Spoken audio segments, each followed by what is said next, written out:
As you guys saw, I am using the Camille Rose Curl Maker to style my gray natural hair in this video. I first used the Kinky Curly Not Today leave-in conditioner, then I started to layer on the Curl Maker. So I'm gonna give like a little brief review of the Curl Maker, especially because I'm washing my hair today, and so I could tell you how it lasted for 3 weeks in my hair. And so what I noticed about this Curl Maker from the last time that I used it, the formula is a bit thicker, if you guys saw in the beginning when I was showing the texture of it. So it went pretty well in my hair. There wasn't like a lot of slip, but what I liked about the Camille Rose Curl Maker when I first used it was the definition that it gave my hair. And so I figured when I use it again this time around, because some of you asked if I had used it in my hair, I said, let me try it with the Aunt Jackies Flaxseed Don't Shrink Gel, because when I use the Kinky Curly Custard as a gel and then the Aunt Jackies Flaxseed, it was a really good combination. So that's what I'm doing here in this video. And as you can see with my hair, it gets a nice stretch as I'm applying the product. I get good hang, and then it starts to get, starts to shrink up, and that's when I get some of that height. So like I said, the Camille Rose Curl Maker is really good for definition. So it also depends on the length of your hair, right? If my hair was very short or shorter than this, I think I would just use the Camille Rose and leave it at that. But because my hair is a little bit longer and I didn't want it, see, when my hair gets really good definition, sometimes it could shrink not in the way that I would like. It'll shrink with very thin defined curls instead of clumpy curls. And so if you have thin gray natural hair, that might be something to consider if you're a wash and go girl. I'm not sure about using the Camille Rose Curl Maker for twists and twist outs. Let me know in the comments if you have. Let me know in the comments also if you have used Camille Rose Curl Maker. Now let me tell you guys something that I'm running into now that my hair is longer. And if you can tell, I had just got a haircut. So this was about 3 weeks ago. Just got a haircut. He went in on the sides a bit, but that's okay. And that's also why you see here on your left, my right, like my sides looking really spacey like that. Usually I try to, when I go to the barber, tell him to not go too close, because when your hair is gray and you have like very thin sides, you'll see those patches like that. And I remember when I first did my big chop, I had that situation, and I used to use Topics to help with that, because it wasn't just a color, it was like hair fibers to be able to help give that appearance to fill in those holes. I wish they had a gray version.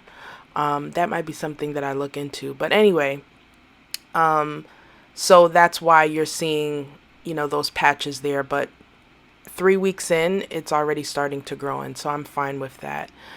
But what I'm noticing now that my hair is longer is the way that I want to set it on wash days so that it can dry. Because I have a little bit more hang now because of the length, which also makes it a little bit more difficult to get the height that I usually like to see.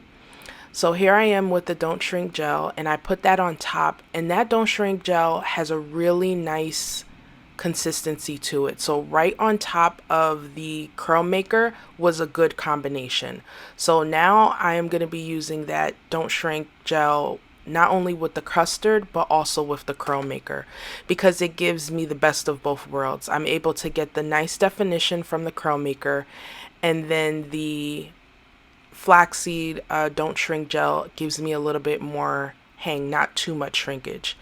And so you guys are going to see in a little bit that when I'm applying it, I am applying it with my hair going back, but I wanted to try something different and start to have my hair facing forward and see how that looks. But then the issue with that you'll see at the end how my hair looks. But I will leave you with that. No more chatting. But basically, this is how I do my hair. My wash and goes. I don't, I don't have the patience or the time to do like every single strand to define it. And I have pretty good curl definition anyway. So I guess you would call this shingle or raking in the product into my hair. And that is where I usually see the, like, that's a factor for me when it comes to my gels. How easy is it for me to like put into my hair? Does it have good slip? And the really big factor for me on a gel, if it's a staple or not, is how long will it last. So actually, I know I said I'm gonna go, but I'm washing my hair today, right?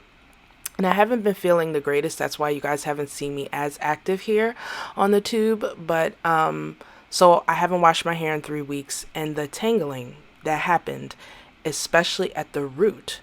I'm used to some tangling happening at the ends when I don't wash it that much, but the roots were real. So I used the Nature's Little Secret pre-poo on my hair, and that helped a lot. So as much as I like the CurlMaker for definition in my hair, it's not heavy enough like the Curl Boss and the Curly Magic that I use to be able to help me with the tangles. But honestly, the way around that is to be able to just wash my hair more frequently. See the curl definition? So this is what I was trying to do. You saw me just put my head forward to try and get the curls going forward, kind of like a bang, instead of dealing with it going backwards. But when you look at the end and see the finished result, you'll see that it wind up going not looking exactly like that. So let me know in the comments if you guys have any questions when it comes to this style, if you have used the CurlMaker. And I'm going to be trying a lot of different gels for those of you who don't want thick gels, but you want something light. And maybe you wash your hair more frequently than I do, which is good. And so you don't want anything too heavy. So I look forward to seeing you guys on the next video. Bye.